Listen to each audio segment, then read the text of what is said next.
Number 5, Observer. Observer, a 2017 release from Bloober Team. That's a great name, Bloober Team. The same studio behind the acclaimed Layers of Fear series, as well as the Blair Witch and The Medium. So if you're a fan of those ones, hop on in. Observer is a unique psychological horror game. Set in a cyberpunk-style dystopia heavily inspired by the classic sci-fi film Blade Runner. Observer wears its inspiration on its sleeve, even going as far as to cast Blade Runner's villain, Rutger Hauer, as the protagonist. Daniel Lakowski, who is an observer, hence the name, there we go. The Observer is a futuristic police officer who can hack into people's brains and scan their memories. This is like a Black Mirror nightmare come to life. After receiving a call from his estranged son, Daniel is sent to investigate a possible killing in a rundown apartment block where he finds a, body. It's headless, it's horrible. It's the worst thing you want to find. It's a horror game, you know what's up. From here, a lockdown is triggered and Daniel must discover what has caused the murder, where his son is, and what is locking the building down, and of course, what is going to be a very long night. It's a ride, you're in for a treat. The game is a first-person perspective with emphasis on exploration, investigation, and stealth over combat. It's kind of like Batman, dare I say, with a heavy atmosphere. Where the game shines is any of its observation sequences, where Daniel gets to hack into other person's, consciousness, seeing twisted virtual dreams that start to blend into the real world, keeping you wondering what's real and what's,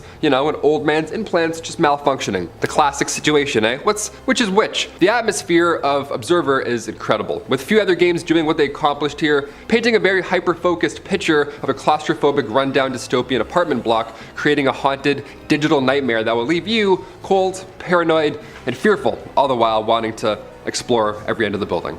It's a little twisted. Observer is available on current and last generation consoles as well as Steam, and if you're a fan of horror, if you're a fan of cyberpunk, and if you're just a fan of video games, it comes with a hearty recommendation from our boy Taylor Smith. Number 4, Hellblade, Senua's Sacrifice. Coming to us from Ninja Theory, the team behind Heavenly Blade and The Devil May Cry, where Dante didn't look like Dante. Senua's Sacrifice is an intense third-person horror game set in a dark fantasy world inspired by Nordic culture. You play Senua, a young woman trying to make her way into Helheim to confront the goddess Hela and attempt to save her fallen lover. Now, Senua believes herself to be cursed, when in actuality she suffers from psychosis, and the game really makes you feel like you are too. It's kind of twisted. The entire time you experience these audio hallucinations, talking to you at every moment, questioning your every decision, yelling at you randomly, speaking to you, and even guiding you when needed. With headphones on, you'll actually feel like you've got voices in your head. It's so scary. It's incredibly creepy and immersive in that fantasy way that only video games as a medium can be. Senua's gameplay is mostly about exploration and puzzle solving, featuring some really inventive stuff with the environments, trying to find patterns and runes in the natural formation of things to progress, traveling through different gateways and portals to slightly different dimensions. It all sells the feeling of not being all there mentally. There's no heads-up display or anything, just a dry screen, giving the game a really cool cinematic feeling as well. Whenever I play video games, I always take off the HUD. I'm like, let's just do it, let's just live it. Because it immerses you into the storyline. You don't have things distracting you, right? Which, in this case, is chock full of tons of paranoia and horror, so you really want to dive in that.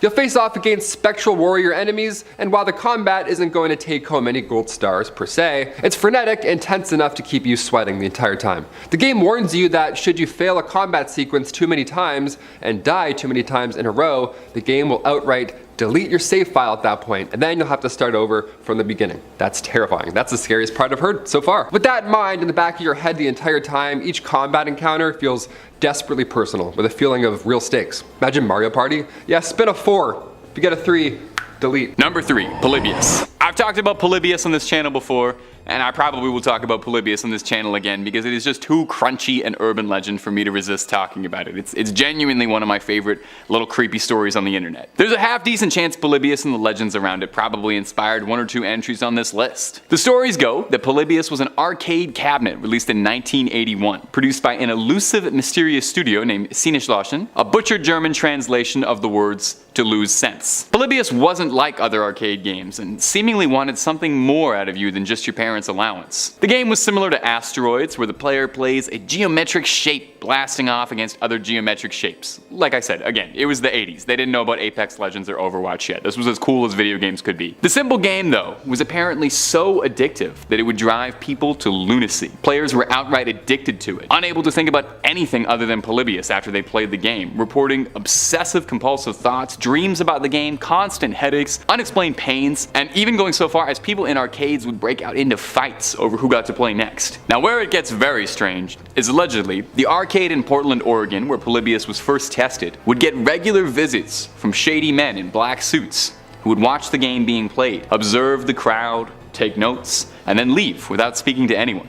Now, they wouldn't even collect the quarters. Now, over the years, there have been many attempts to try and track down Polybius and uncover whether or not it is just a decade-spanning urban legend, if it's a government conspiracy to train people or brainwash folks, or if it ever even truly existed. It's difficult because as the legend is so popular and widespread, there's a good amount of fan content out there of people who want to contribute their own way, like people making homemade cabinets or video footage of replications of what the gameplay looks like. Regardless, there's just as many stories online of people who insist they were at that arcade in Portland, Oregon, and have played that fabled game and have never been able to stop thinking about it since. Number 2, I'm Scared. Wow, do I love that title. I'm Scared - A Pixelated Nightmare is an indie horror game developed and released in 2016 by indie dev Ivan Zanotti. The game begins with a warning from Ivan himself, apologizing for what the game is going to do to you. The game warns you that it's going to manipulate your computer while you play, and I think way more games should do this, by the way. Start off by making a list of dangerous consequences for playing. Imagine if you booted up League and it told you that your friends were going to stop texting you back. Anyway, take a listen to this excerpt from the opener. This game will try to deceive you as many times as it can. In case something goes wrong, feel free to check the folder in order to report any error. I'm extremely sorry. I didn't really want to do that. Forgive me. Now, as you can probably guess from that foreboding intro crawl, the game is a surrealist experience, being closer to a pixelated nightmare more than a traditional video game. As you play the game, you realize the antagonist of the game isn't just a spooky ghost, but rather you're going toe-to-toe with one of the game's many glitches that has developed sentience and a personality of its own, and is very intent on tricking you and messing with you as much as possible. The terrifying little entity, dubbed White Face by fans of the game, seems to be having the absolute time of its life scaring you. You, the player, not the protagonist of the game. Like the warning said, I'm Scared will alter files on your computer, write things in your notepad, and all sorts of scary horror stuff to make you feel like you've downloaded something onto the hard drive you can't take back. All in all, it's actually a really cool gimmick and an incredibly inventive little horror game that's not leaving this list without a huge recommendation. I go gaga for any breaking the fourth wall stuff in a video game, like Undertale and all its save file stuff, and putting yourself up against a malevolent entity where the screen isn't enough to protect you. Very cool.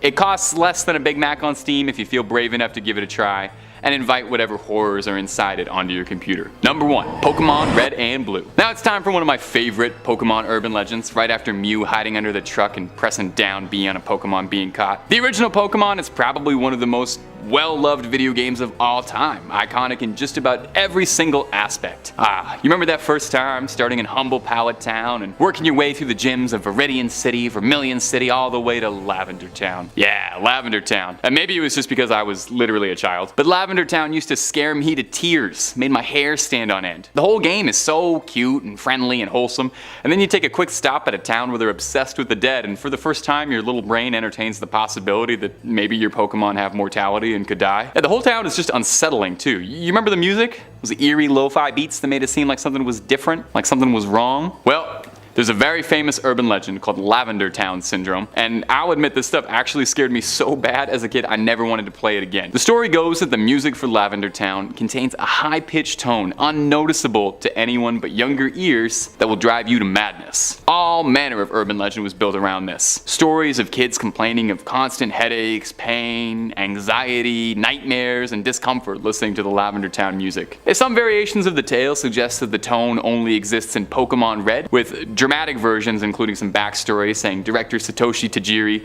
has an aversion to the color red out of a dislike of violence. Now, is Lavender Syndrome real? I feel like I have a personal duty, because of how much this particular story genuinely scared me as a kid, just to come out and say no, it doesn't. Now, admittedly, very interestingly, the themes for Lavender Town are ever so mildly different compared to the Japanese and widespread North American release, with the North American version sounding ever so slightly less harsh. Now, there could be any number of reasons for this outside of a curse, but you have to admit it is some good wood for the fire if you're writing a story about scary music. Now, most likely is that Lavender Town was already a very unsettling part of a cheery childhood memory for a lot of us, and that music genuinely is creepy regardless of context. I mean, listen to it right now and you will feel a little uneasy. You almost don't even need any urban legends surrounding Lavender Town to assume it's cursed in some way. Now, starting off at number 5, Kholat. Kholat is a Polish horror game released in 2015 and is the most directly inspired by real events of any of the games on this list, putting you in the shoes of an explorer setting out to uncover the truth and close the case on the Dilatov Pass incident, a mystery that's plagued and terrified people for 60 years. 9 Russian college students disappeared under incredibly mysterious circumstances in the winter while trekking out in the mountains. This is of course based on the real-life Dilatov Pass incident where this exact thing happened. A group of friends went out for a trek in the mountains, and after no word was heard from the group for nearly a month, a search party set out, and after months and months of searching the mountains, eventually police found the remains of the hikers. 6 had passed from hypothermia, and 3 of them had horrific internal injuries. It's a very famous case, and I invite you to read about it after this video because it is fascinating and terrifying, and no one had gotten to the bottom of it, so it seemed like a good setting for a survival horror mystery game that's also narrated by Sean Bean for some reason. Yeah, Sean Bean narrates this one. I don't know why,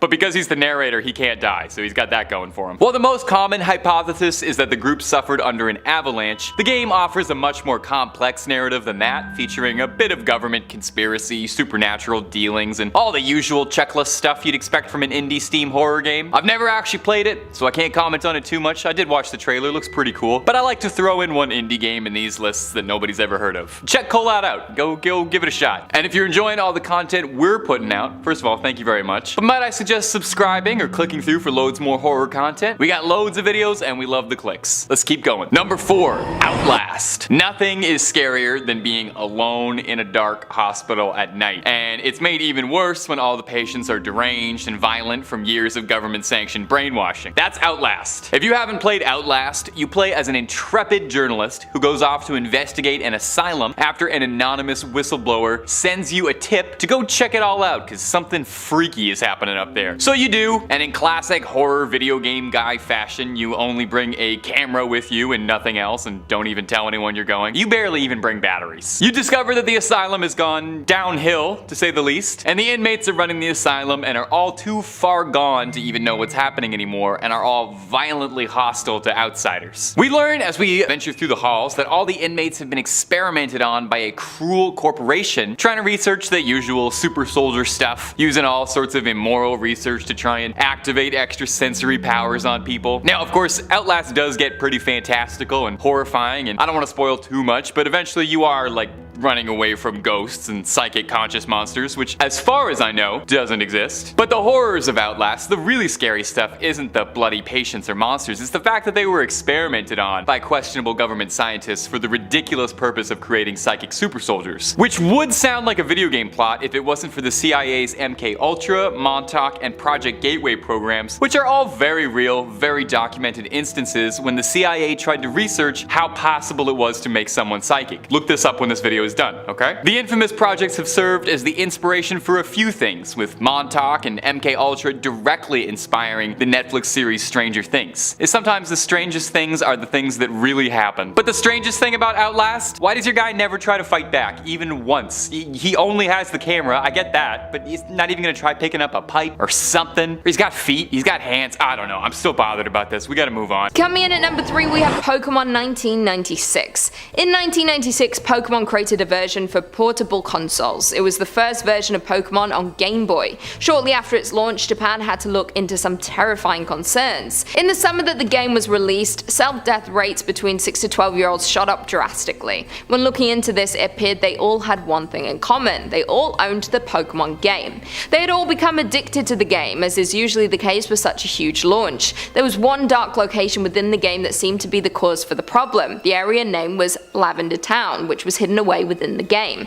This town was created as the eternal resting place for the deceased. You could walk around the ghost town and visit the graveyard. It was not just visiting the town that was the problem, it was reportedly the music. The Japanese version has a terrifying soundtrack to this town, which was reportedly chilling and caused strange effects on players. Players would feel irritable, accompanied by insomnia. An investigation into the deaths was launched. They found that they all had one thing in common. Their last game was saved in Pueblo Lavender. After the investigation, they had to pull the game in all the locations. They changed the music as they decided that this was most likely the cause of the disturbing events. The company who developed the game was looked into, and they had kept a list of all the children affected by the game, evidence that they knew what was going on long before it became so tragic. It would be hard to get your hands on the original version of the game, but if you do consider playing it, maybe play it on mute. In at number 2 we have Berzerk.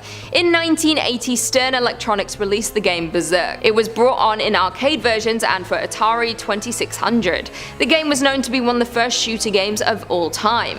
The game was capitalizing on the hype around robots at the time. The premise of the game is to kill the robots and try to escape for the facility. If you took too long in any section, Evil Otto will come to get you.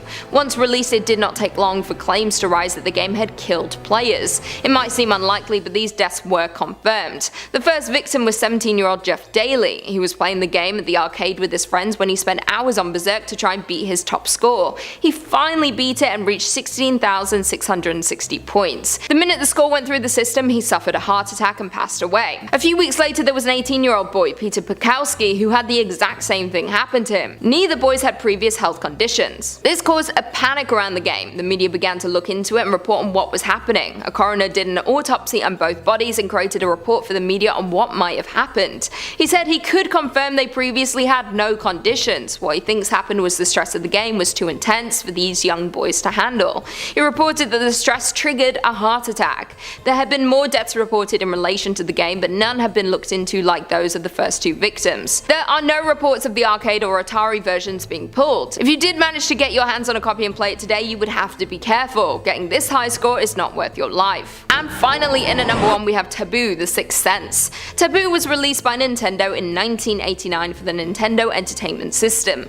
The game was for tarot reading. You would simply input your name and date of birth and then ask about your future. You would then receive a usual tarot reading after it draws your chosen cards. The game had a lot of symbols of religion and even nudity, things that would not get approved in a game today. They expected this game to be family friendly, that you could enjoy with everyone, but many people became disturbed by the game and what it would tell them. Parents began to feel it was not safe for their children to be playing with games like this. Particularly disturbing was the game predicting the death of a few young players. It predicted their tragic deaths at their young age. The myth is that soon after it was predicted, a number of the predictions came true. Many players took the game seriously and believed that it could in fact tell the future. The manual of the game read, "We are not responsible for what may happen when Taboo or any effect, influence or miracle that may occur in the relation to the game." The mystery of Taboo confirmed that the game announced the death of some young people, who therefore supposedly died. Nintendo did not want the talk around this game to continue. They decided to permanently remove the game from its catalogue and pull it from its shelves. Of course, no matter how much they tried to bury the game, there are still copies out there and people who remember playing the game. If you do get your hands on a copy, please be careful. Once you know how you will die, there is nothing you can do to change your fate. Kicking us off at number 5, we have Devotion. When this game was first released, a lot of folks were claiming it was the next big thing in horror. Some compared it to the unfortunately cancelled PT, saying that the atmosphere and exploration elements put it among the scariest out there. Developed by Red Candle Games out of Taiwan, Devotion is a scary, thoughtful game about exploring the home of a family under the power of a religious cult. You play the role of a screenwriter who has fallen on hard times. As his family finds it harder and harder to make ends meet, he turns to the teachings of a cult leader who says he can cure his sick daughter. This leads to a deep obsession with the cult, prompting the father to perform many sickening deeds as the family spirals into darkness. It's an unsettling story made scarier by the atmospheric gameplay. However, none of the actual scary stuff is the reason behind the ban. Devotion was pulled from Steam after players found a political joke mocking Xi Jinping. Infamously known as the Art Asset Incident, this little joke caused immeasurable harm to the developer. There was a hidden poster in the apartment that reads, "Xi Jinping, Winnie the Pooh moron." If you're aware of Xi Jinping's absolute power in China, you'll understand why this was such a big deal. As Red Candle was based in Taiwan, where they were nominally outside of the reach of China's regulatory bodies, not much could happen to them. But Devotion's Chinese publisher, IndieVent, was not. After a review bombing campaign by Chinese gamers who found the poster, the publisher had their business license revoked for engaging in illegal activities that endanger national security, social, and public interest. So while the game itself is scary, it's not quite as frightening as speaking ill of the paramount leader. Coming in at number 4, Phantasmagoria. This point-and-click adventure game was revolutionary when it first came out. 7 discs, filmed in a multi-million-dollar blue screen studio with a Hollywood director. It was pretty nuts, at least technically. Full motion video, live action actors, the whole 9 yards. We follow Adrian, who moves into a mansion with her ponytailed husband and is haunted by the spirits within. As it turns out, the house was once inhabited by Carno, a serial wife-murdering lunatic. This, of course, leads to a whole bunch of flashbacks in which we discover details about all of the domestic violence. The kills range from being stabbed in the mouth with a trowel and filled with dirt to a full-on head-twisting torture machine. Most of the gameplay wasn't any more offensive than a gory B-movie, but of course, because it was a video game, there had to be hell to pay. Granted, it was on the gory side for a lot of games when it was released. Some folks even called it one of the bloodiest games ever at that point. But the major controversy really boiled down to a scene in which some non-consensual activities took place. For this, major retailer CompUSA refused to stock it, religious organizations and politicians decried it, and Phantasmagoria was even refused classification in Australia. I suppose there aren't many surprises there, to be honest. While it pushed the envelope at the time, I wouldn't say it deserved all the bad press it got. Gory, creepy, and pretty corny too, Phantasmagoria is definitely a relic of its time, but hey,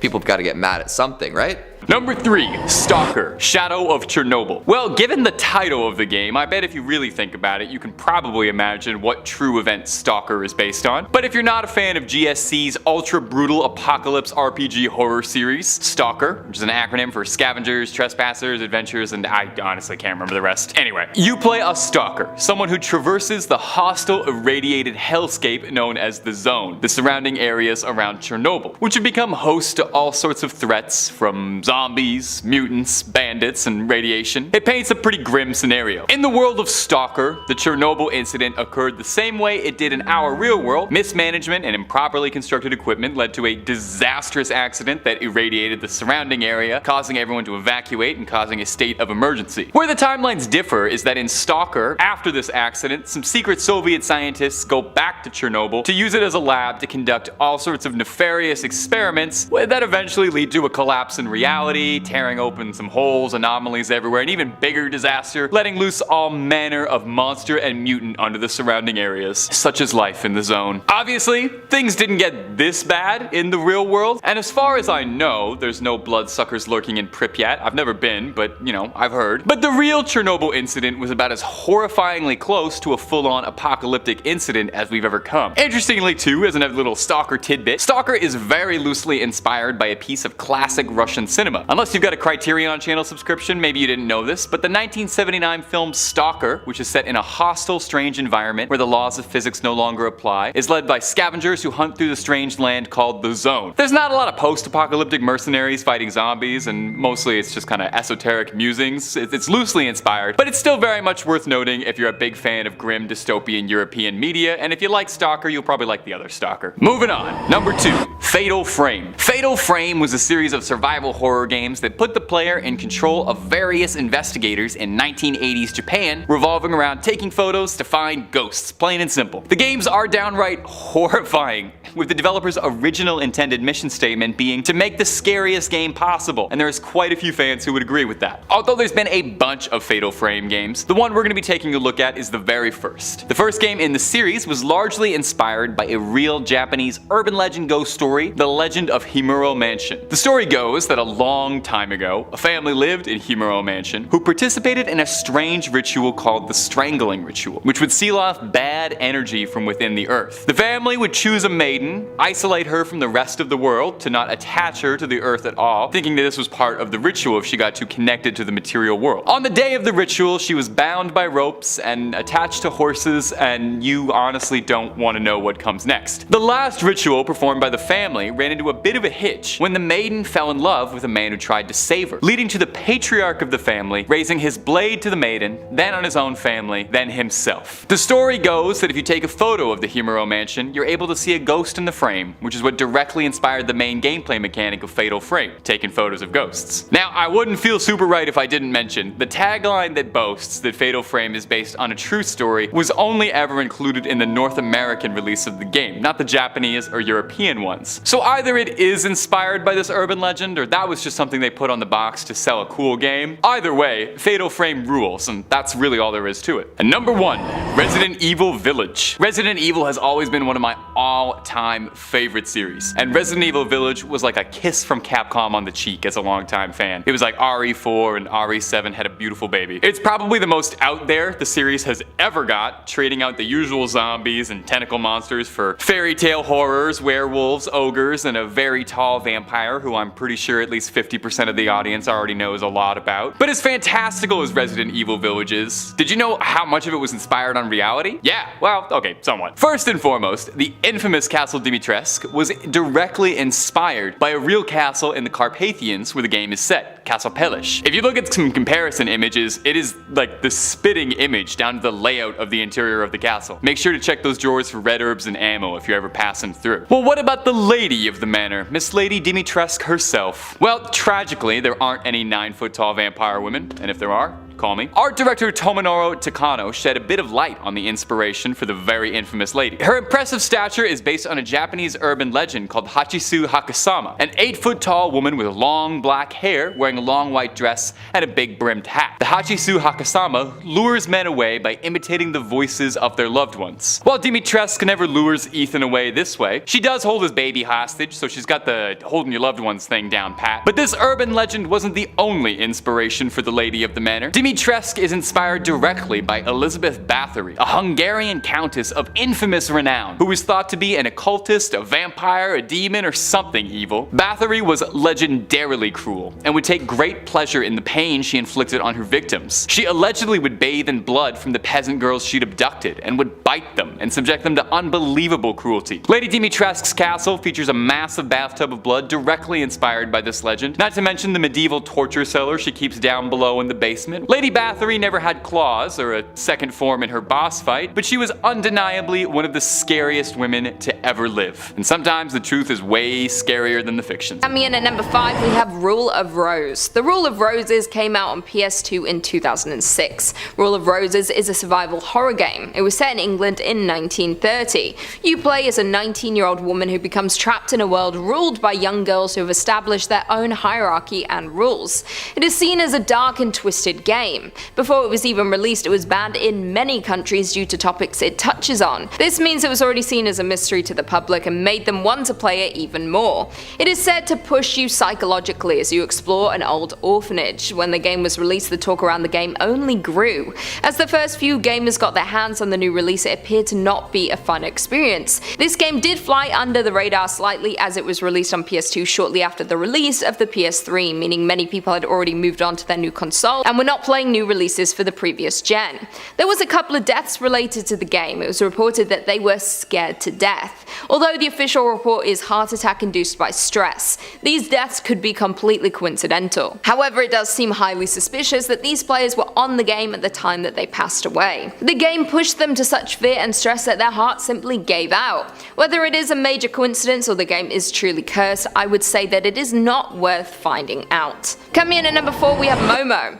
The Blue Whale / Momo game is less of a video game you start playing and more of a real-life social media game. It started in 2019, mostly in Russia. It is believed that the game was started on Facebook. There are a group of admins who use the page to give daily tasks to its members. The members are given daily tasks to complete over 50 days. It is unclear why the players keep playing. There is no clear incentive or prize that they will receive. For this reason, it is believed that those who play become cursed. This curse drives them crazy. They get paranoid, feeling like they're being followed. They believe that by finishing the game they would be saved from the curse. That once they completed the final task, they would finally be free. Unfortunately, that is not the case. On the 50th day, what seems to have happened with a number of players is that they post the blue whale on their Instagram account before taking their own life. This blue whale is the biggest indicator that they have been playing the game. The people who run the game seem to be able to manipulate the players to do whatever it is they want them to. The police were unable to get to to the bottom of who was running the game. This again made people believe it may have been an entity,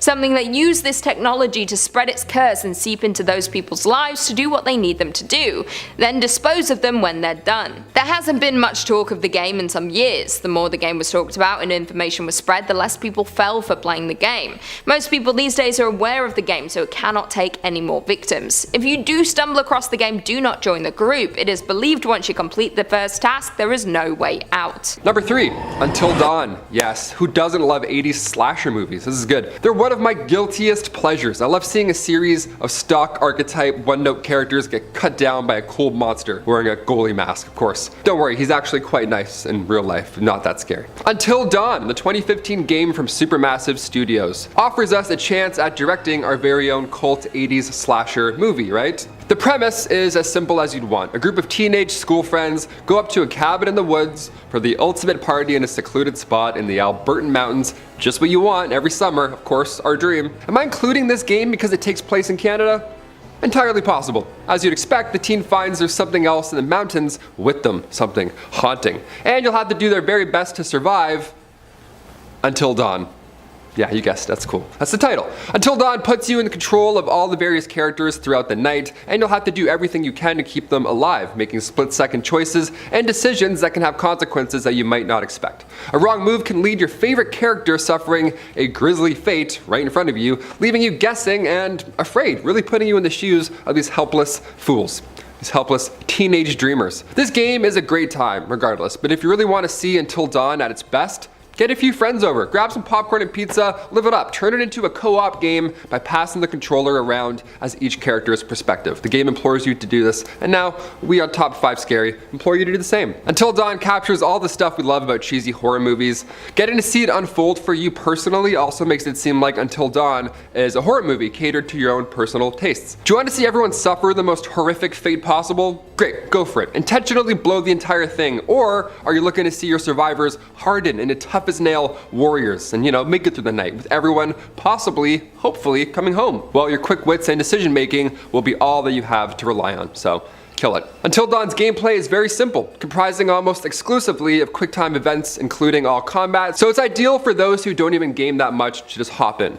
Really couldn't recommend this one enough. The studio has also put out The Dark Pictures and The Quarry, which are spiritual successors to Until Dawn, and all worth it in their own right. But the original stands the strongest, in our opinion. You can find Until Dawn on PS4, and it usually goes on sale for less than the price of a movie ticket, so wait around a bit. Number 2, SOMA. SOMA comes to us from Frictional Games, the Swedish development studio that proved themselves to be masters of horror, giving us Amnesia, The Dark Descent, and defining the indie horror game scene for years to come. Amnesia was a hard act to top, I'm not gonna lie. While some might disagree, SOMA is an excellent successor. SOMA is a first-person exploration horror game, putting us in the eyes of Simon Jarrett. Also, have to shout this out quickly, but Simon lives in Toronto, and I don't know how many Torontonian viewers we have here, but you have no idea how massive it was to play a video game where you go to Osgood Station, you know what I mean? Simon, a bookstore clerk who after a car crash goes in for a medical experiment, he finds himself awaking hundreds of years in the future, under the sea after a cataclysmic event has wiped out humanity.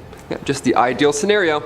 Wear a seatbelt, I guess. Simon finds himself as humanity's sole survivor, trapped alone, far away from home, surrounded only by machines that believe themselves to be human beings, and mysterious creatures that are vicious, horrific mergings of machine and flesh wandering through the deserted halls of the undersea research station. It's yucky. SOMA is terrifying in a way that gets underneath your skin. It doesn't rely on jump scares, per se. In fact, there's almost none in the game whatsoever. The terror, rather, comes from the indescribable feeling of being completely alone. As you and Simon explore the facility, you'll do your best to piece together what happened, and you'll find yourself, the player, asking questions you have difficulty answering. It's really difficult to talk about SOMA without giving away too many beats about its plot, obviously, but if you're a fan of sci-fi, especially anything like AI, like Westworld, or even Blade Runner, well, you'll find yourself right at home in SOMA's extremely existential storyline. Something worth shouting out also is SOMA actually has an option to toggle off the monsters entirely. So if you want to solely experience the storyline without any of the stealth stealth sequences whatsoever, and while it might sound strange removing all the enemies from the game, it actually really works here.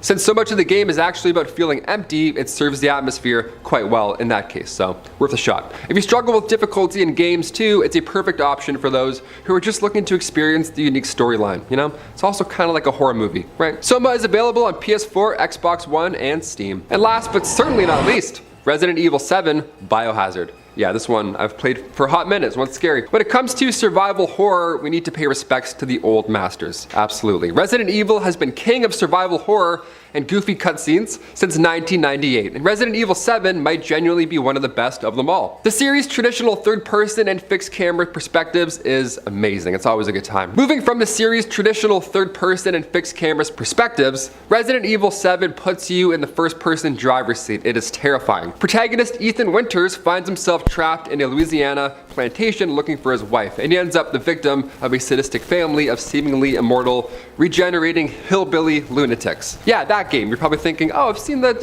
Yeah, it's terrifying. It looks very real.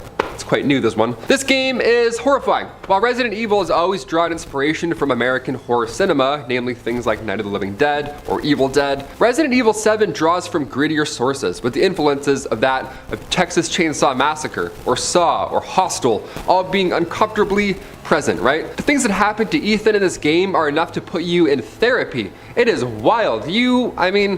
My hands were sweating certainly playing this. Ethan finds himself infected with the same substance affecting the family, meaning he can take unbelievable amounts of physical punishment, and boy howdy, does he ever. Yeah, and you see it all in 4K. It's one of the few video games that I forgot was a video game, you know what I mean? It's kind of like Red Dead Redemption. You're like, oh yeah, I forgot I'm doing this. This is crazy. If you're feeling particularly brave, you can play Resident Evil 7 in VR, in an experience that's so horrifying it's almost too much to handle. I can't even play VR normally, let alone VR horror. Are you kidding? I play the mini punning and I'm like, this is too much. This is Black Mirror. I'm out. It puts you as close as possible to the horror around you. Slowly creeping around the disgusting Baker estate, desperately hoarding what life supplies you can find, while of course trying to elude your seemingly immortal psychotic captors, will have you standing on the edge the entire time. You'll literally be standing up while you play, like you're 8 years old playing GameCube. It truly feels like you're fighting for your life the entire time. As a longtime Resident Evil fan, number 7 surpassed my expectations and brought the series back to its rightful place as king of horror. And if you're a new fan, it's the perfect place to jump in the madness. The follow-up to Ethan's story, Resident Evil Village, is spectacular as well, and I wish we had time to talk about it, but alas, we don't. That's what part 2s are for. They're both excellent, but the horror in 7 is simply unmatched. That's all I'm saying. In my opinion, the absolute scariest game on the market right now, and it might not be topped for a long time. Comment down below if you agree, disagree. Also, comment down below your favorite game. Can't believe they're doing horror on VR now. That's the worst thing I can ever imagine. Coming in at number 5, we have Manhunt 2. Manhunt 2 is a psychological horror stealth video game released back in 2007 and follows Daniel Lamb, a mental patient suffering from amnesia, as he tries to uncover his true identity. He is accompanied by Leo Casper, a sociopathic assassin who guides Daniel in his journey. Now, I should preface this point by saying my parents bought me this game on the Wii way back in the day. I must have been maybe 14 or 15 years old, but regardless of my age, it was still a truly messed up game to give someone, especially at Christmas.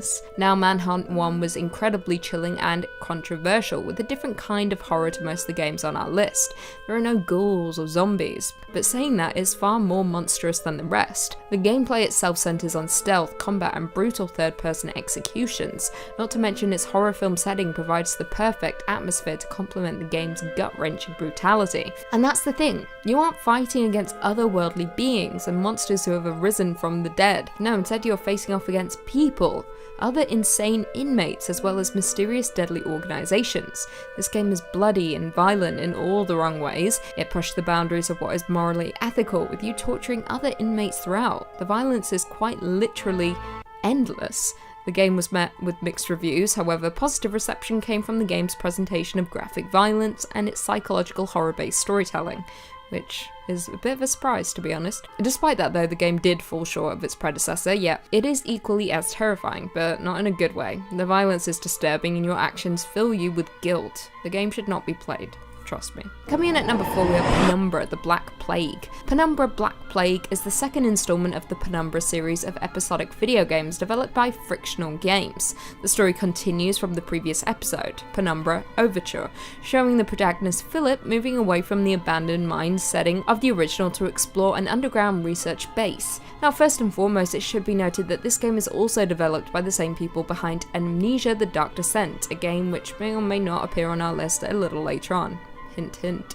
Much like Amnesia, combat mechanics are shelved in favour of puzzles, stealth, and just plain running away in order to survive, instead of making this game scary the most. When you are rendered useless with no weapons whatsoever, all you can do is run or hide. You have no way of defending yourself, all you can do is try to survive. And what is scarier than that? Black Plague was received well by critics, IGN stating, "Without the awkward combat of Overture, Black Plague is a smoother experience where the clumsiness of the physics and control systems are exposed far less frequently." But like I said, there is nothing you can do to defend yourself other than run or hide, which makes this game absolutely horrifying. Please do not play it. Trust me. You'll be awake for many, many, many nights. Coming in at number 3, Lair. Lair was a fantasy RPG game created in 2007. The game seems to have been cursed since development, with the game's release being anything but easy. It was created by the studio Factor 5. They're no longer in business. The release of this game ruined its relationship with Sony and they never recovered. The game cost the studio around $25 million and took around 3 years to create. This includes a year of delays due to issues inside of the company. During development, Sony launched their new 6-axis PS3 controller with built-in motion capabilities. Although the Factor 5 team saw this was going to be a flop, Sony insisted. They built this into the game. This was the first major setback. During development, members of the team began getting sick. Some of them passed away. There were also members of the team who had family members suffering from horrible illnesses. This is what started the rumors of a curse attaching itself to anyone who involved themselves in the project. This is not where the curse stopped though. In terms of the game, the biggest hurdle came when it came to transferring the data of the game onto a server. The servers crashed due to a power outage and large sections of the game were lost. The team were devastated. They had already been working on this for years. They had lost a lot of work and time. Members of the team had been let go due to budget cuts and they now had to start rebuilding the game. There were times when the release of Lair looked like it was never going to happen. After launch there was a lot of bugs in the game. Although it was received well, you could see the troubled development throughout the various issues.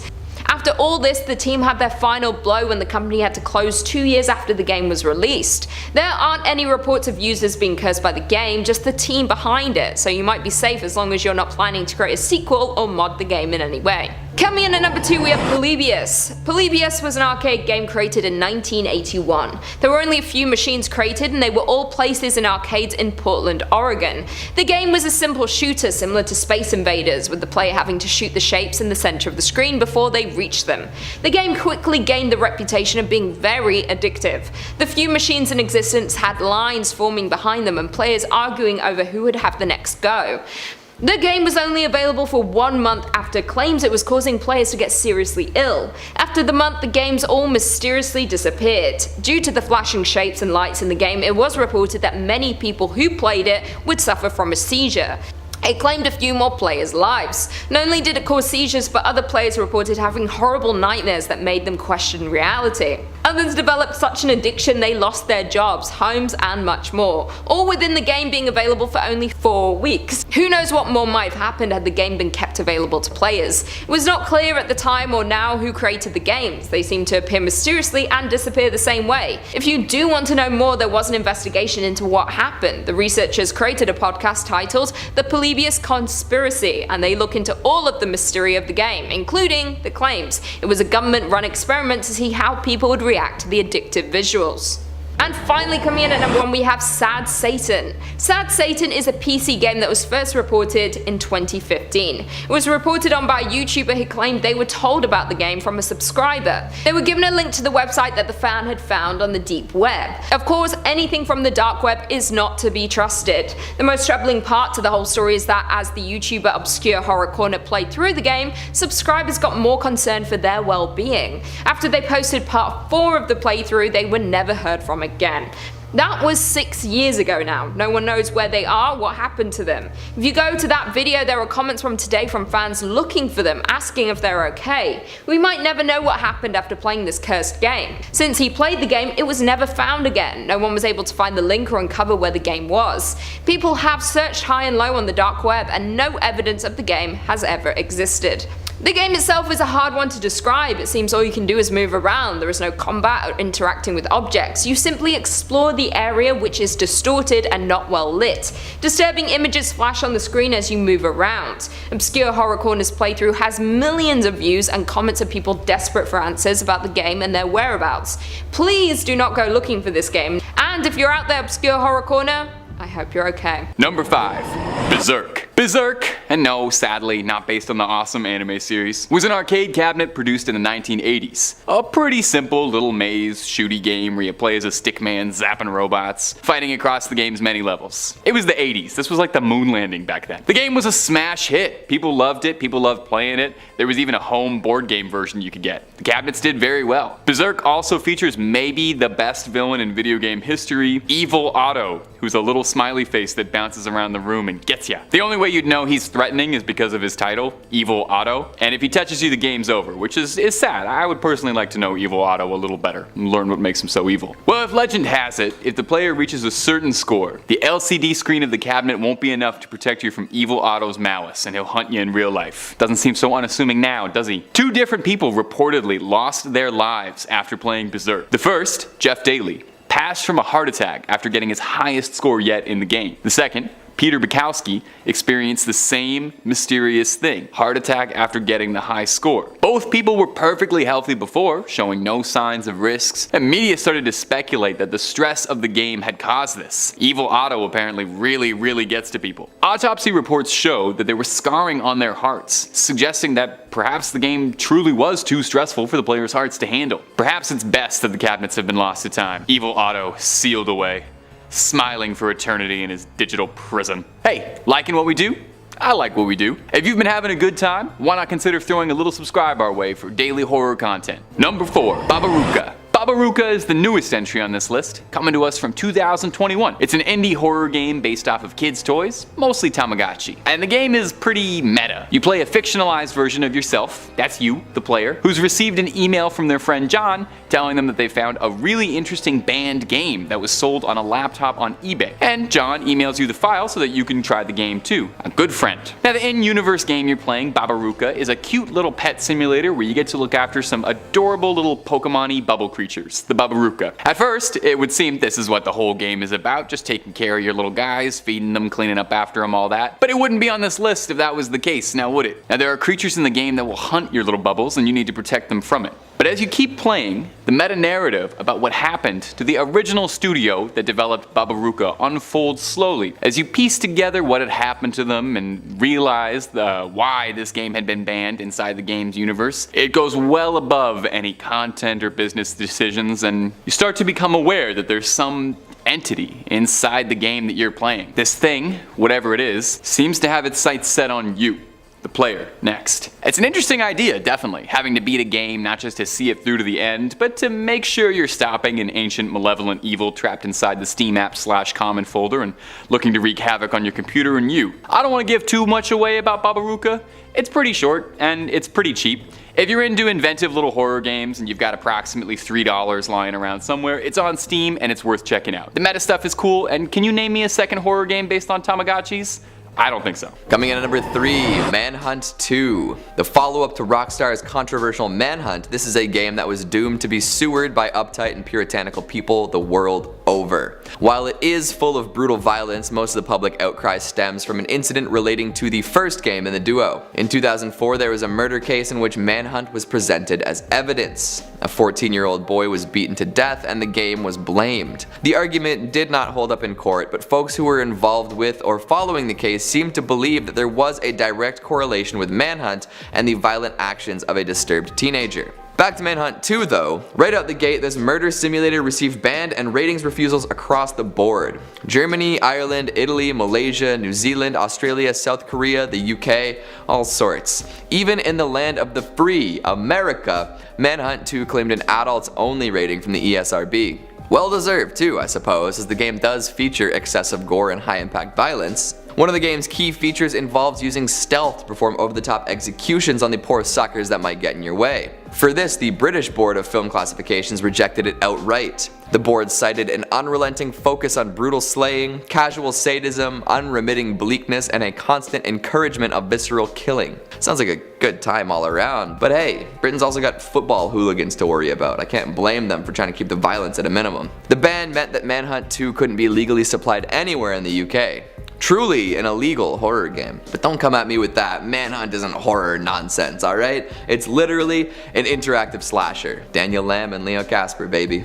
Coming in at number 2, we've got Active Shooter. This game wasn't even able to make it to digital store shelves, and it's no surprise either. In a world where it seems like there's a new mass shooting every couple weeks, creating a video game where you play as the lone gunman probably wasn't the brightest PR decision. Granted, you can choose between playing as a SWAT team member responding to the shooting as well, but you can probably foresee some issues with the concept itself. Once made public, the game was intensely critiqued, especially by those who had been affected by the Parkland shootings. Something like this is insensitive to the students and families, and really seems like a game only meant to shock and horrify.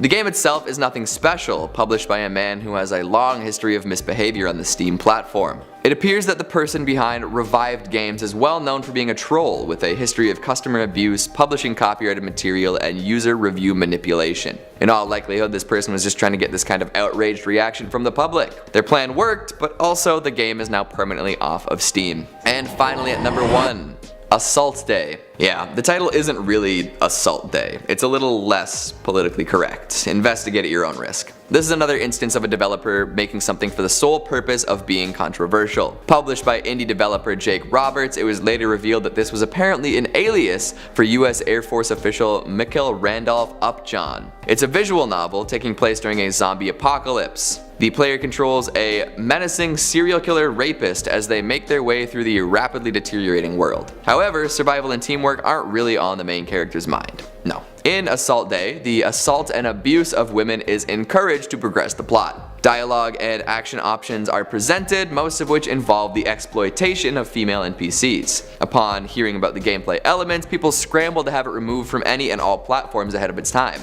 Well, it was indeed pulled from digital marketplaces that didn't prevent the game from being downloaded. According to Upjohn, it was too late to ban the game as copies had already been distributed. And of course, nothing ever really disappears from the internet. In the meantime, many organizations are doing their best to prevent further spread of the game. In South Africa, there are online monitors being tasked with constantly checking platforms that could potentially distribute the game in the future. In at number 5 we have Kill Switch. Kill Switch was created in 1989 by a Russian gaming company. Only 5,000 copies of the game were made. The story follows a woman waking up in a coal mine. You follow her mission to the surface, encountering demonic inspectors, undead miners, and possessed machinery. One of the first horror games, Kill Switch had a side-on viewpoint. You would find recordings around the mine that would tell you more about what happened to the people here. There were other puzzles with long arcs, including one described as laughably complex in the form of markings on the axes of undead enemies. The markings were in code, and figuring out the cipher for this code was the second hardest thing to do in the game. You had a pet in the game named Gust. Not much is known about Gust, but the developers described them as Porto and her beloved Gust. You could switch to Gust and become invisible to enemies, but also to you as the player, so although it was useful, it was easy to lose where your own character was on screen. As mentioned before, there were only 5,000 copies of the game created, and as the first few players completed the game, the remaining copies became precious. As people started to finish the game, there were reports that the game completely destroys itself on completion. It was never confirmed if this was done to make the game more mysterious or if a virus has attached itself to the game. Players were not happy about this. You would never be able to play the game again if you enjoyed it. More than that, the more people who completed the game, the rarer it became. Today, not many people, if any, have ever played it. The game is thought to have dragged itself into extinction. It quickly gained the reputation of being cursed. In 1989, it is believed that the technology needed to program the game to self-destruct just did not exist, and if it did, it would be worth far more than the game itself. It is a mystery as to how this happened. People have since created their own safe versions of the game, so if you do fancy giving the game a go, please stick to this version.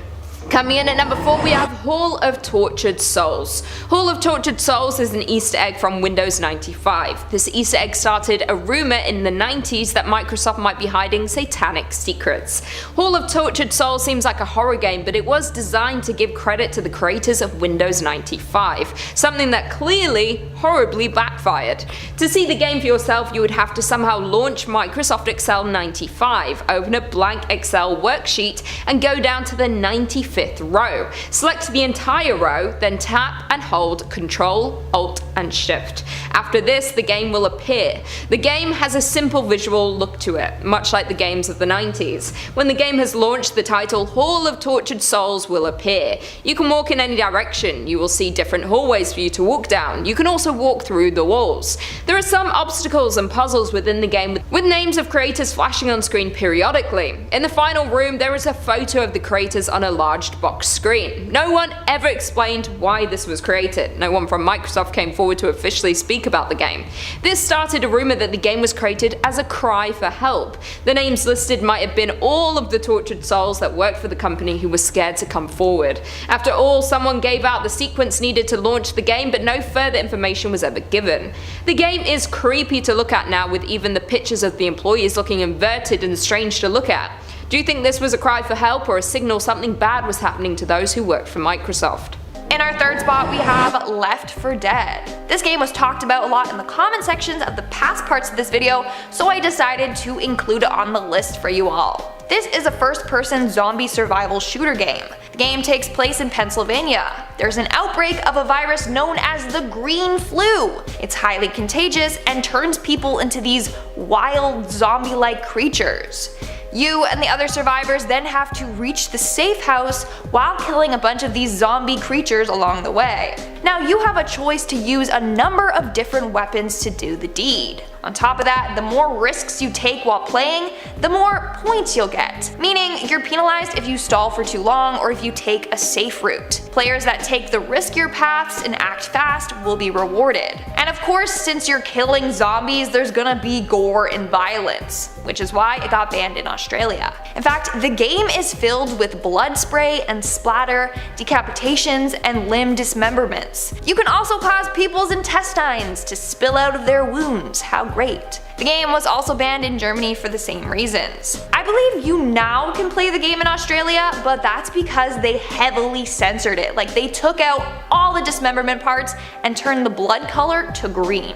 In our second spot, we have Postal. A lot of you wanted me to put this game on my next list, so here it is. The Postal series is said to be one of the most controversial video game franchises in the history of gaming. I mean, it must be pretty bad to gain a title like that. Now, the one I want to talk about today is Postal 2. The second game in the series is the one that received the most backlash. So this is a 2003 first-person shooter game developed by Running with Scissors. I mean, the fact that that's the company's name, I mean, it says a lot. Anyways, the game follows the life of the Postal dude. He is in charge of doing a number of mundane tasks throughout the game's week, like you gotta get milk or eggs or confess sins. You as the player can pick how he reacts to different situations. You can either be passive or super violent. If you choose the more violent option, you can do things like dismember random people or light them on fire. And at one point you're given the task to get treatment for gonorrhea after the dude discovers he's got an infection. But that task is only activated though when you choose him to urinate. Yeah, that's an option as well.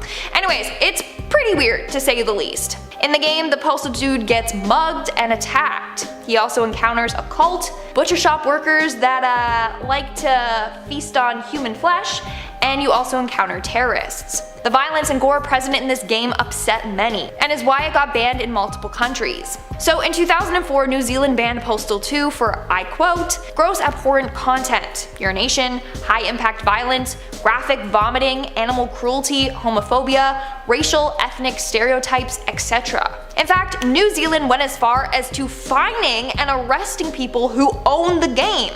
The fine was $1,400, which is pretty intense for owning a video game. The game was also banned in Germany, France, and temporarily in Sweden.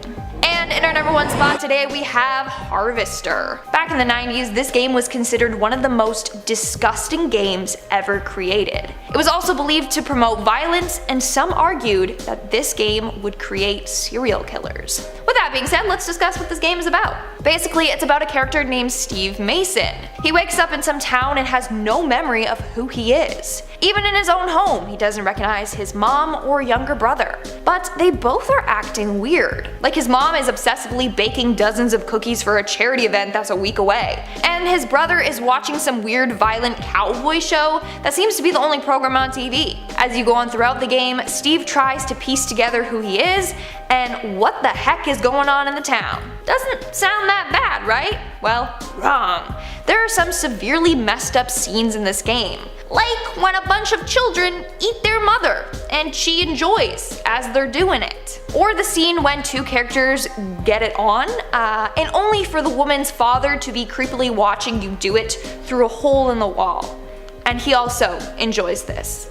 Ugh. Then you also have the fact that you can die from an STD in this game, and there's a lot of innuendos as well. Then in the game's final scene, you brutally kill everyone that you encounter with a bunch of different weapons. Because of all this and more, the game was banned in Germany and Australia. It was also banned in the UK, but then they just heavily censored most of the game, and then that's the only version you're allowed to play there. Number 5 on this list is Something's in the Sea.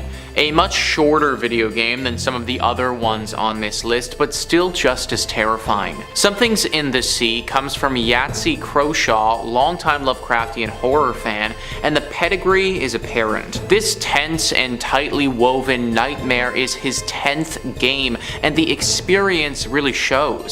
The game focuses on the lone survivor of a plane crash who now finds themselves stranded in the ocean with nothing but a boat and the pieces of an artifact they are being compelled to reunite. Unfortunately, you won't just be fighting your limited lung capacity to bring the pieces back from the sunken depths.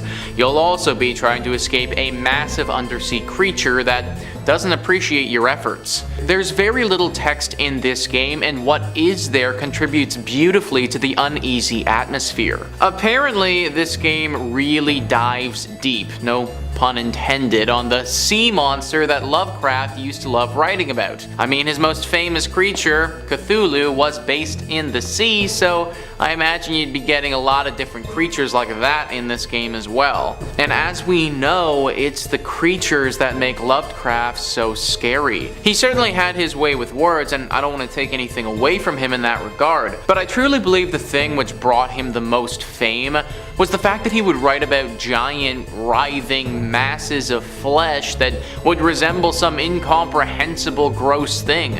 In this horror game, you get to travel many feet below the sea and fight these disgusting beasts. Although, if you are faint of heart or find that you have a hard time going to sleep after watching and or playing horror-related things, then I really wouldn't recommend playing this thing. Number 4 on this list is The Consuming Shadow. The name of this game just sounds ominous as hell and like something directly from Lovecraft's mind. Cog Connected says, The Consuming Shadow tasks the player with stopping a shadow that is trying to enter our world. If this ancient is permitted to enter our reality, then it will change the world irrevocably, tearing the very logic of existence asunder. You don't want that to happen, so you grab a shotgun or a book of spells, get into your car, and start looking for clues on which eldritch being is trying to pull a fast one. Gather enough information, save towns from corruption, and kill enough monstrous servants of the ancient, and you'll find a way to seal it. Just be careful. You literally cannot kill this thing, and the game's sanity meter means that if you slip up, you can end up taking your own life in a fit of madness. This game is part retro dungeon crawler, part adventure game, part roguelite, and its horrific atmosphere and writing are excellent. The graphics, much like Something's in the Sea, are deliberately retro. Maybe the game developers didn't intend for this to happen, but a fun side effect of this game is that not only will your in-game sanity slip, but it's possible even your out-of-game real-life sanity could be at risk depending on how long you play for. Retro graphics aren't usually super terrifying, but if they have the right story attached to them and all other elements of the game are rock solid, than they can be. Apparently this game is incredible as far as the horror genre goes and nails literally all of that, which makes this a great game for what it intended itself to be, but also a super scary horror video game that you should be very cautious with if you're the type of person that chooses to play it. Coming in at number 3 we have F.E.A.R. F.E.A.R, which stands for the First Encounter Assault Recon, is a first-person shooter survival horror game released back in 2005. The game's story revolves around a supernatural phenomenon, which F.E.A.R, a fictional force team, is called to contain. The player assumes the role of F.E.A.R's point man, who possesses superhuman reflexes, and must uncover the secrets of a paranormal menace in the form of a little girl. Now, this is one of the more unique horrors we have on our list, considering you can actually defend yourself with guns. Yay. However, those bullets are rendered useless by a little girl standing at the end of a long corridor with lank black hair over her face and blood splattering all over the walls. Ultimately, this little girl makes gibbering wrecks out of all of us. The game was praised by critics, with the New York Times calling it as thrilling and involving as Half-Life, which is actually a huge compliment. Half-Life is incredible. IGN claimed that Monolith forges new shooter territory with some truly freaky elements, challenge, fun, and beauty. Now, the game is as scary as it is beautiful, however, when you involve demonic-looking children, things go from bad to worse and make the horror 10 times scarier than they have any right to be. If I were you, I would steer clear of this horror because Alma Wade will haunt your dreams. She may even haunt mine. Coming in at number 2, we have Siren, Blood Curse. Siren Blood Curse is a survival horror stealth game and is a reimagining of the first installment in the series, Siren, with many alterations to structure and content. The story begins on August 3rd, 2007 and focuses on an American television crew that arrives in Japan to investigate and document the legend of Hanuda, a vanished village, where human sacrifices are said to have taken place 30 years prior. Along with other survivors, the humans must try to survive in the nightmarish village amid the summoning of an alien god and vicious monsters known as the Shibito. Whether solving puzzles, fighting, or fleeing the undead, Siren Blood Curse offers a ton of tense atmospheres and a blood-curdling narrative. The game was praised by critics, with IGN stating, I quote, increasingly suspenseful set of chapters and cutscenes, frightening jumps and gameplay sequences. One user summed up the game perfectly, stating, despite the hoops you need to jump through prior to playing, Blood Curse more than makes up for it with some of the most intense and perfectly paced survival horrors I've had the pleasure of being terrified by. And I honestly couldn't have put it better myself. Even watching gameplay on YouTube of this game sends chills down my spine, and in the scariest of ways.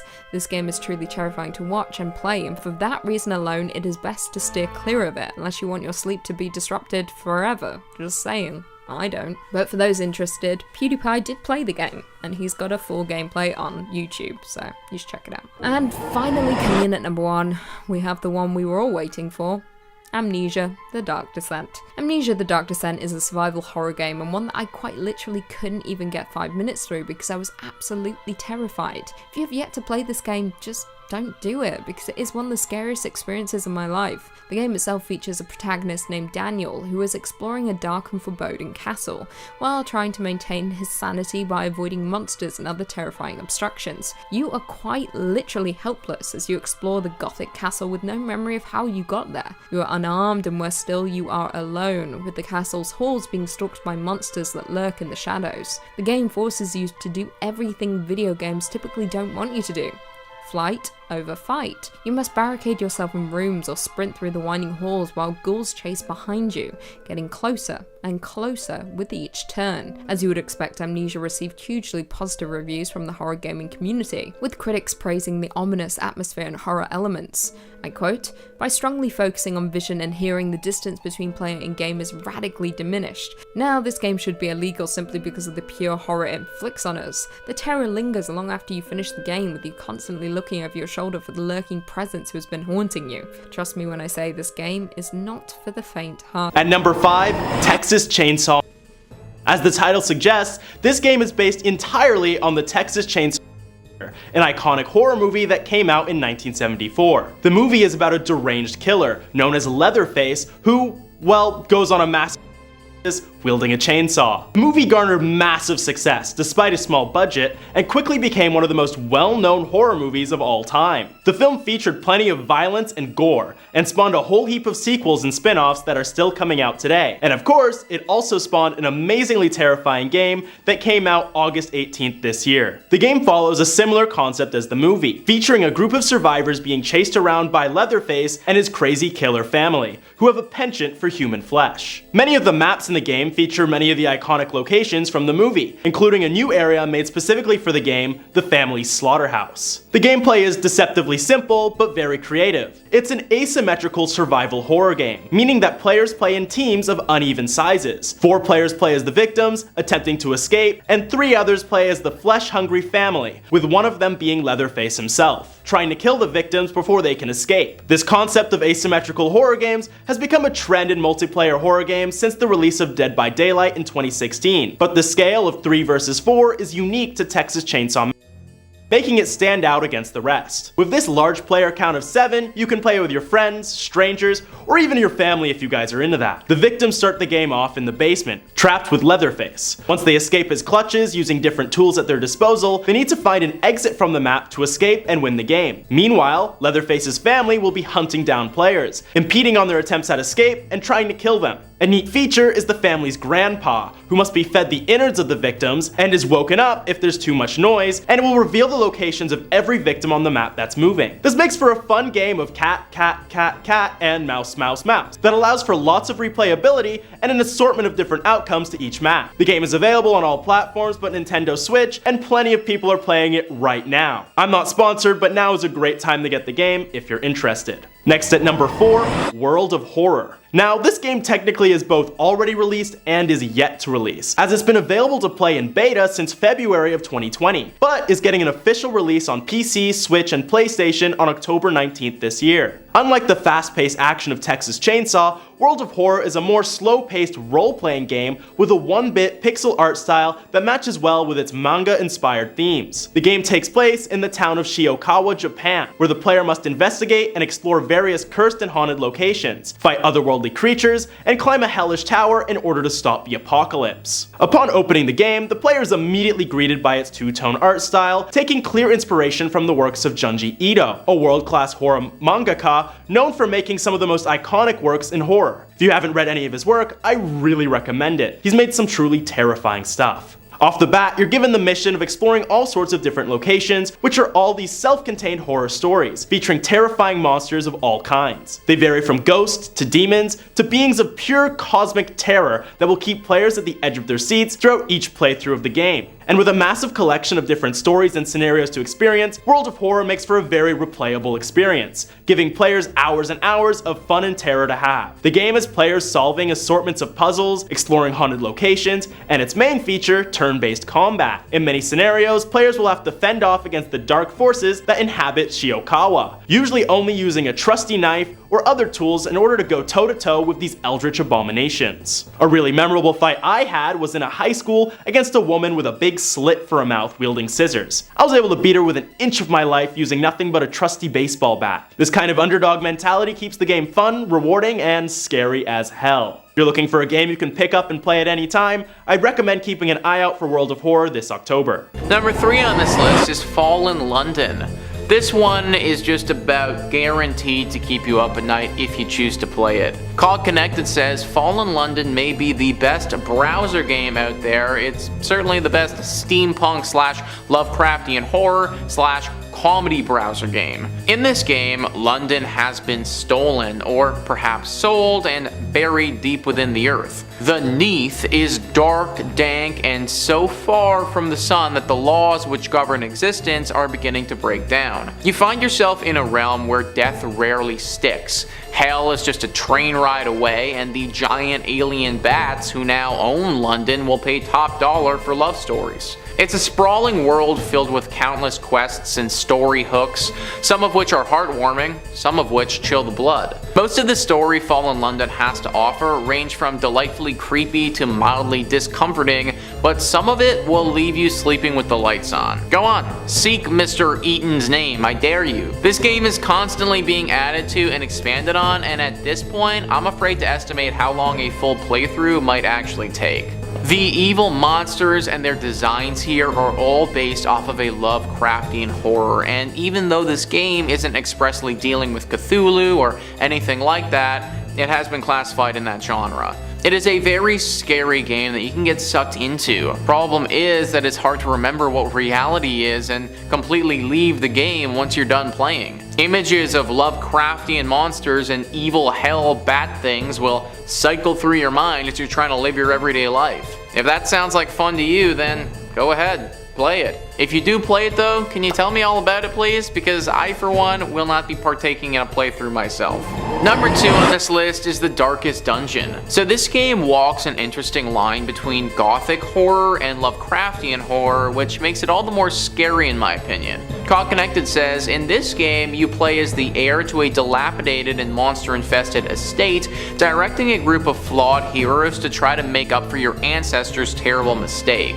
Seeing as the estate is now absolutely infested with the undead and more esoteric, sanity-destroying foes, keeping these heroes alive and sane is easier said than done. The focus on the many ways your hero can self-destruct makes this game genuinely uncomfortable at times. Darkest Dungeon sets out to address the psychological stress of adventuring, and good lord, does it succeed in making dungeon diving seem like the worst job in the world. Even being night guard at Freddy Fazbear's might be preferable, and the ancient portal under the estate is still threatening to let terrible things into our world.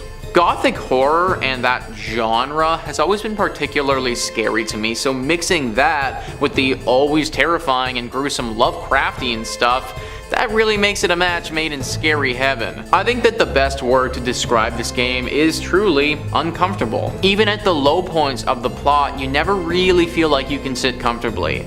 There's always something just around the corner waiting to get you, and it just gives the person playing this an overwhelming sense of anxiety all the time. And finally, number 1 on this list is the Call of Cthulhu. This is probably the most famous Lovecraftian horror video game maybe ever. The breakdown of the game is as follows. Private investigator Pierce is sent to look into the tragic death of the Hawkins family on the isolated Darkwater Island. Plunge into a world of creeping madness and shrouded old gods within Lovecraft's iconic universe. Your mind will suffer, balancing a razor-thin line between sanity and psychosis. Cryptic clues, shadowy figures, and pure terror bar your way as you fight to retain your sanity and solve an otherworldly mystery. I watched the trailer for this game, and it is unsettling to say the least. I haven't personally played it because that would kind of go against the title of this video, but damn, it looks like a lot, guys. Like, the main character goes through a freaking roller coaster of emotions during that trailer, so I can only imagine what the full game experience is really like. During the trailer, there are a bunch of lines of text that flash up, basically little highlights of reviews that people have made of the game. Terrifying, unsettling, horrifying, will keep you up at night. These are just a few of the things that those reviews were constantly saying. Obviously, this game is a masterpiece in the Lovecraftian horror genre, but it might be a little too good. Lovecraft stuff is scary enough just in my imagination, let alone playing it all out. If any of you folks have actually played this game before, then I would love to hear about it firsthand. Do you recommend it, or should we stay away? Number 5, Resident Evil 3.5. When Resident Evil 4 came out in 2005, it seemed like space-age technology. The game didn't look like anything else. Its unique third-person camera and focus on tight gunplay made it feel unique, tense, like the action was up close and personal. Since then, pretty much every big budget action game owes a little something something to Resident Evil 4. If we didn't have Leon S. Kennedy spin-kicking farmers in rural Spain, we wouldn't have The Last of Us, Dead Space, Uncharted, God of War, Bioshock. All of these games, developers have openly admitted were influenced and inspired by RE4's wild leaps in game design. So it's fascinating to think that a slightly different timeline could have played out if we had something different. The first ever gameplay demo for Resident Evil 4, referred to as Resident Evil 3.5 or Hallucination or the Hookman demo, is a small little peer into a world where Resident Evil 4 stuck to the same style of gameplay as the original game, with a fixed camera perspective and a stronger focus on horror in ways the series hadn't ever seen before. And there were no zombies or mutant crocodiles or any of the usual flesh monsters this time around. Instead, we saw series mainstay Leon going against what looked like ghosts and the supernatural, cursed dolls, and, if the demo's to be believed, his own mind. In this build of the game, Leon is infected with a virus that causes him to hallucinate, manifesting in you fighting enemies that weren't even there. It's a really cool idea, and one that wouldn't show up again until Resident Evil Village, all the way in 2022, nearly 20 years after the demo was first shown off in 2003. Now, unfortunately for Resident Evil diehards like yours truly, this E3 demo is all we ever got of the Hallucination or Hookman build. No playable version has ever come out, nor are we even really aware if it ever truly did exist, or if all of this was more of a mock-up proof of concept. Now, in the end, we got the right game. Resident Evil 4 was a once-in-a-lifetime magnum opus of game design. It's probably my favorite game of all time. I think I've played it more than I've had hot dinners, and I'm glad it's the one we got. But it's fun to think about what could have been. In the 2 years between this footage and the final release of the game was unrecognizable, changing literally everything except the protagonist and his amazing leather jacket and haircut, leaving us only able to speculate what would have been like if we got this one instead. Would we have seen a golden era of haunted baby games? And if you're looking for more top scary content, hey, may I recommend Top 5 Scary? We've got horror games, horror movies, monsters, ghosts, goblins, UFOs, pretty much everything scary under the sun and even above it too. So click through and I am certain you'll find something worth screaming at. Number 4, Rule of Rose. Now this one is a tiny bit of a cheat since of all the games on this list, this one is probably the most you can actually play. But it's a more unknown horror game, so I wanted to stick it in there because who knows the next time I'll be able to talk about it. Rule of Rose was a PS2 game developed by Punchline Studios, a very small Japanese game studio whose only other video game developed was a very cute game named Tulip about being a mailman. Nobody's ever heard of it, it's adorable. The Game Grumps played it if you want to check it out. Well, aside from that, their other game was Rule of Rose, a game about being tortured and trapped in an esoteric fairy tale world run by young girls who have developed classism, so they have consistent themes. It takes some big cues from Lord of the Flies, telling a society of English youth in ruins. The plot is, it's hard to summarize and there's no way I'd be able to do it justice in 2 minutes, so let's just say it's very esoteric, it's open to interpretation, takes a lot of cue from fairy tales, and it's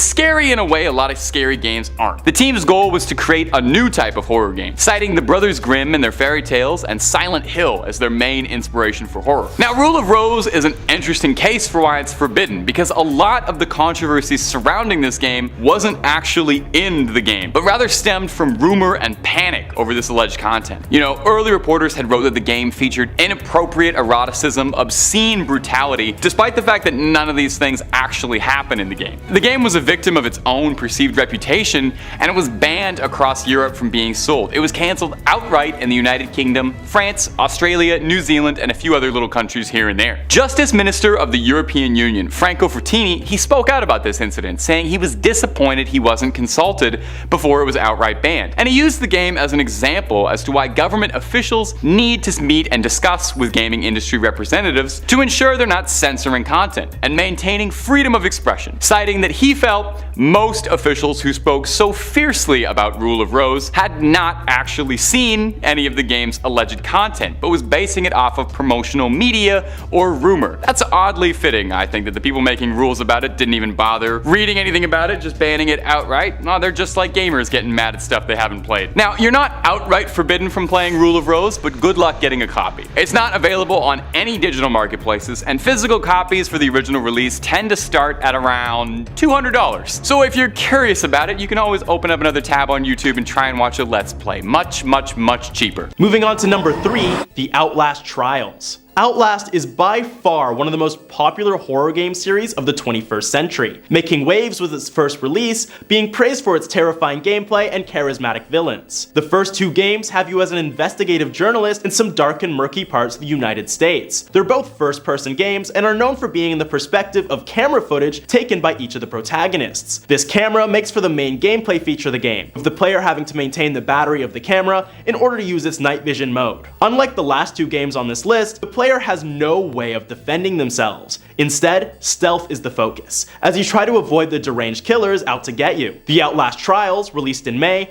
acts as a prequel to the rest of the Outlast series, taking place as a mysterious Cold War experiment. The survival horror title is the first in the series to feature multiplayer, allowing up to 4 players to join and try surviving together. And instead of using a camcorder like the previous protagonist of Outlast 1 and 2, players are wearing night vision goggles, trying to escape the nefarious experiments that are being administered on them. Players can pick one of 4 classes to play as, with each class having a unique ability, such as seeing through walls, healing other players, placing mines to deter their pursuers, and a throwing device to temporarily stun enemies. They can also pick up various items such as antipsychotic, lockpicks, and healing items, but can only hold 3 at a time. With past titles focusing on the aspect of being alone and trying to survive, this game encourages teamwork and coming together as a common goal, making the horror a lot more bearable for those who hate to be alone. But trust me, the game is still terrifying. The only question is, can you guys outlast these trials together, or will you all die together?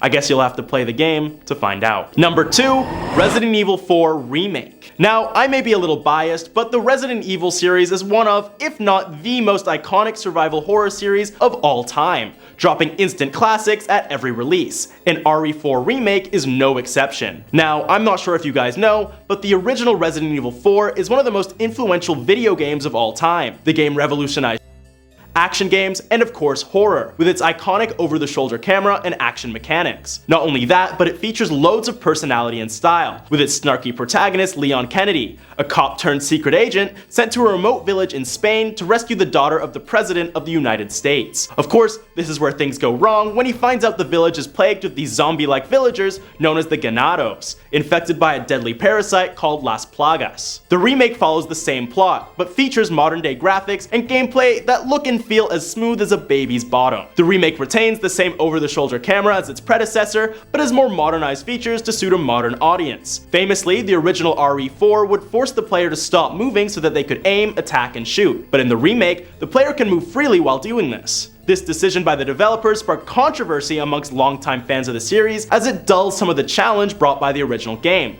But to most, it was a welcome inclusion. Another big change was the exclusion of quick time events. An iconic part of the original game was its quick time events, that you would need some quick reaction times to press a designated button in order to dodge boulders, attacks, and even battle Leon's old army buddy, Krauser. While this was a relatively new concept when the original game came out, it became such a popular trope in video games that many gamers felt fatigued by it. So it was removed in the remake. Regardless of its changes, Resident Evil 4 Remake has quickly become another iconic title within the Resident Evil universe, and acts as a worthy rival to the game it's based on. Now you might be wondering, if Resident Evil 4 is such a great and terrifying game and it's at number 2, what could possibly be taking the number 1 spot? Well, at number 1 is Dead Space Remake. Yes, another remake topping off this list, but it wouldn't be a top 5 horror game list without Dead Space. Another incredibly iconic horror classic, remade with some amazing graphics that will simply take your breath away. Dead Space, originally released in 2008, is a survival horror game that puts you in the shoes of systems engineer Isaac Clarke, as he joins a search and rescue team for the USH Ishimura, a spaceship that went radio silent after receiving a message from his girlfriend Nicole. When Isaac's ship crashes into the Ishimura, he's tasked with exploring the ship while fending off against demonic creatures called necromorphs and saving his girlfriend before they get to her. In order to fight these monsters, he uses modified mining tools and the special abilities of his spacesuit. The game was famous for its limb destruction features, originally introduced in Resident Evil 4, but taken to another level in this game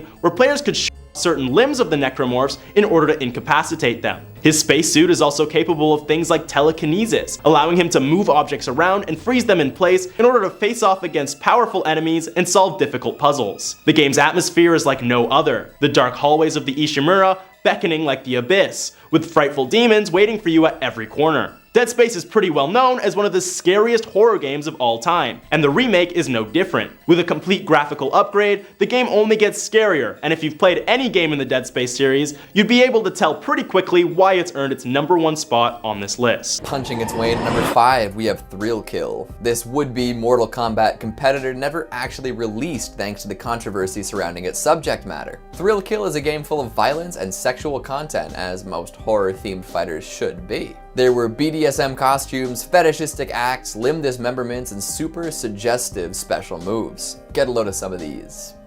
Slap. Going down. Swallow this. Classic. Unsurprisingly, it garnered an adults-only rating ahead of its release. Although, surprisingly, it wasn't because of the sexual content, as is with most games that get the AO rating. It was actually for its violence. Because of this, it never released. Near finished builds were uploaded to the internet though. So why was an almost finished game never released to the public? Well, around the time it was slated to hit the market, EA bought out the publisher, Virgin Interactive. Electronic Arts, being the worst and all, decided that the game would be harmful to their image and opted not to release it. In fact, they deemed it so offensive that they wouldn't even attempt to sell it off or have it released by somebody else. That's a thrill kill buzz kill if I've ever heard one. At the time, it was highly anticipated, a lot of people seeing it as the new Mortal Kombat of sorts. 4-person 3D gameplay, adult-themed characters, thrill kill finishing moves, it was shaping up to be the next big thing. Later down the line, when folks got their hands on the bootlegged version, they were a little disappointed though. It just wasn't that fun to play. However, the engine it was developed on lived to support many other fighting games, ranging from Wu-Tang Shaolin Style to Rock'em Sock'em Robots Arena. Maybe the kids playing X-Men Mutant Academy sensed that there was a cattle prod wielding dominatrix somewhere in the code. Sprinting in at number 4, we've got Rule of Rose. This survival horror game for the PlayStation 2 got banned all over the place for content that wasn't actually in the game. Seriously. It was at the center of a moral panic in Europe after a bunch of false information was circulated. The game itself is about a 19-year-old woman named Jessica who ends up trapped in a world run by young girls. The focus is on psychological horror, not shock and terror, and thus takes a look at the mysterious and misunderstood nature of young girls. It's largely inspired by Brothers Grimm fairy tales and the atmosphere of Silent Hill. You basically just run around with your dog and avoid doll-like creatures called imps for most of the game. There's a boss fight here and there and some mildly scary stuff that happens, but nothing seems too outrageous. The actual gameplay elements seem to have been overlooked in favor of how the game was perceived though. Sony decided against an American release, claiming that the elements of violence involving children didn't fit their corporate image. Publisher Atlus then stepped up to release it on their own. Around this time, a whole lot of rumors were circulated after a discussion about morality and violence in video games was published in the Italian magazine Panorama. There were allegations that Rule of Rose had scenes of children buried alive, sadomasochism, and underage eroticism, which were patently false. This did not stop people from running with the story though. European Union Justice Minister Franco Frattini led a campaign against the survival horror game, painting it as obscene, cruel, and brutal. The push resulted in a motion for the resolution on a ban of sale and distribution of the game in Europe, which also led to suggestions that it be banned in France and Poland. All of this was based on very little information, and you can bet that none of the folks talking about it had ever actually played the game. After all was said and done, the Australian, New Zealand, and UK releases were cancelled.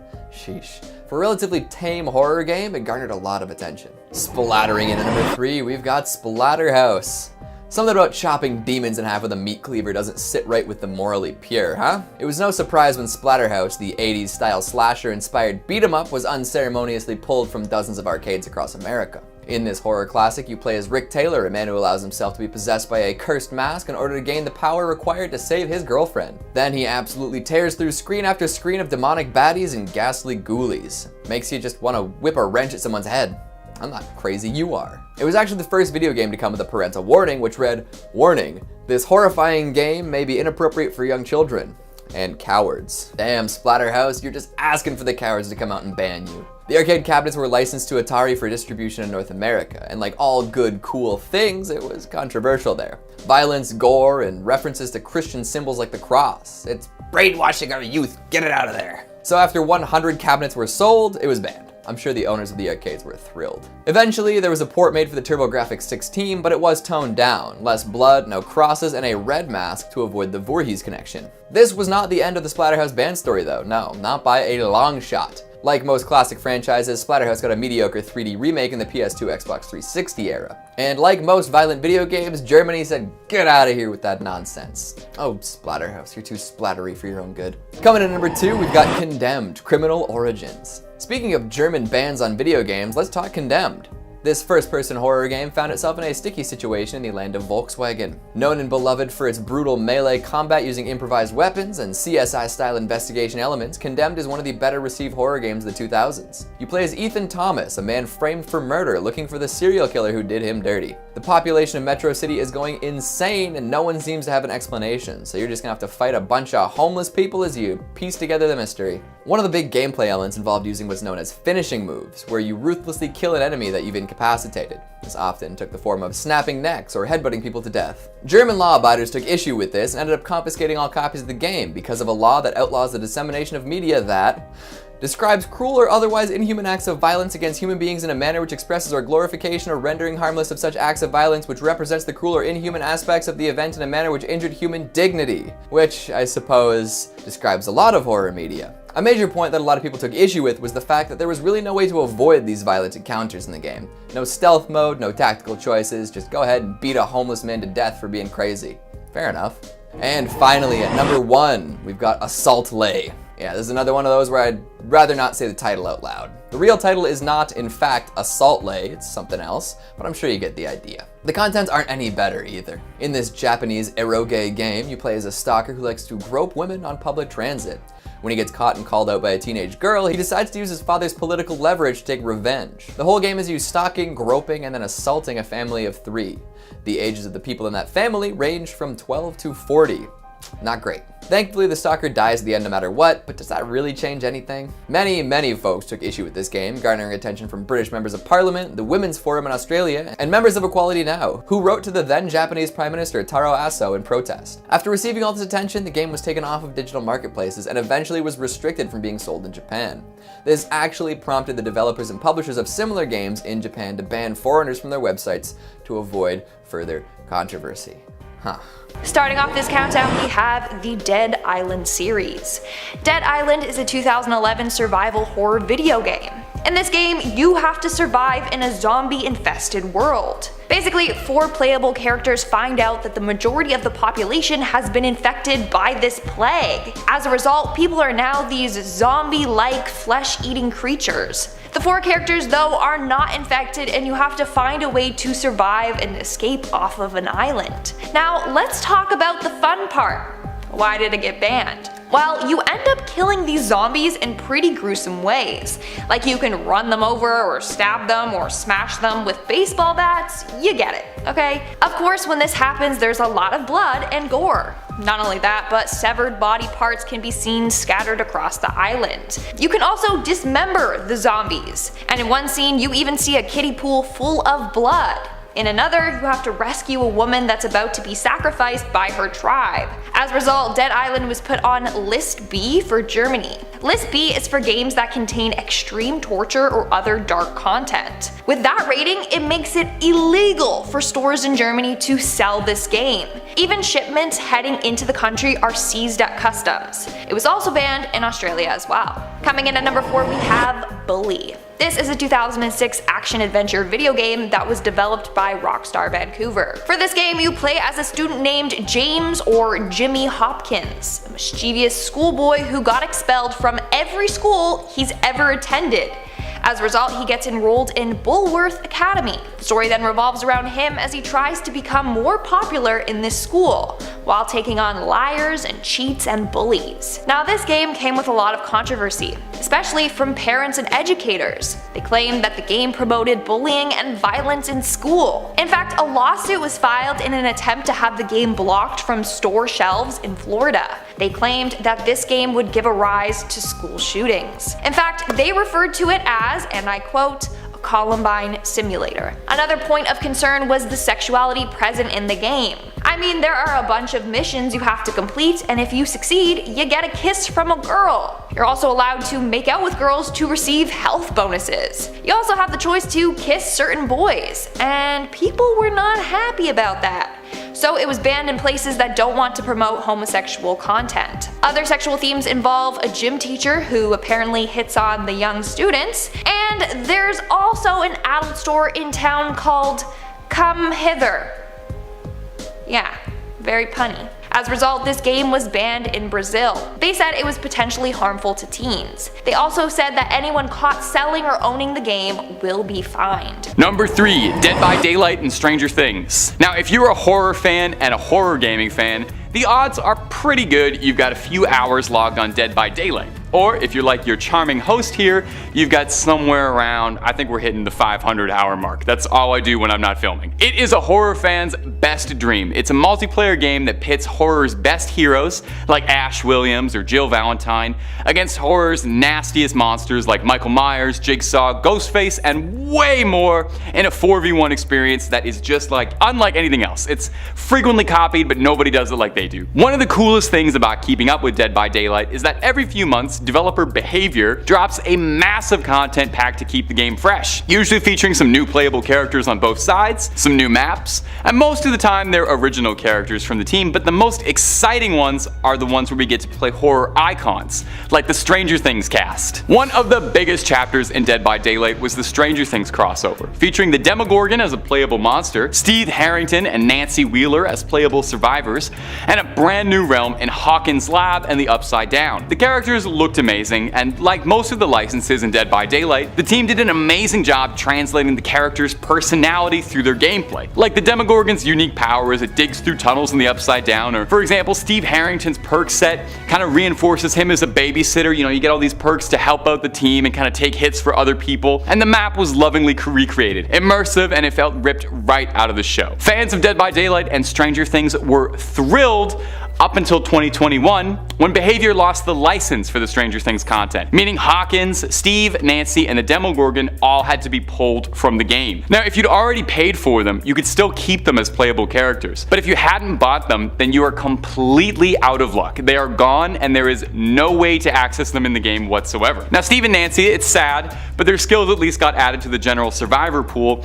but the Demogorgon and Hawkins are a really sad loss, as that's unique content to the game that is totally inaccessible. Hopefully someday the trio can return to the game, or even a new Stranger Things chapter. I would be stoked if they added Vecna as a playable character, or Hopper as a survivor. It's an idea for you there. Here's hoping the license come back. Maybe it will, maybe it won't, but I'm gonna keep speculating. Stranger things have happened. If you got what I was doing there, it's like a little pun on the show. We'll move on. Number 2, Sad Satan. With a title that immediately sets off something in your head and graphics that look like they're not from this timeline, Sad Satan is an incredibly evocative game wrapped in mystery. We've talked about it before on this channel, but it's a very bizarre piece of internet history that's worth exploring time and again. The story surrounding Sad Satan is probably more interesting than the actual game itself to me. The gameplay is pretty rudimentary, the graphics are primitive, and on a first pass, you'd be forgiven for not having too much to write home about. You walk down a simple linear corridor, and there's these NPCs that look like little crying people. They line the halls, and there's weird jump scares that'll come out at you. You'd think that this was just somebody's student project. Well, except for all the really strange stuff inside the game. Recordings of infamous criminals like Jimmy Savile or Charles Manson, you can be heard speaking. There's images of victims of crimes, accidents, blood-curdling screams, audio from a Swedish radio number station, and a lot of references to real-life criminal acts. Now here's where things get odd. Sad Satan was first discovered by a now defunct YouTube channel called the Obscure Horror Corner, who posted a Let's Play of the game.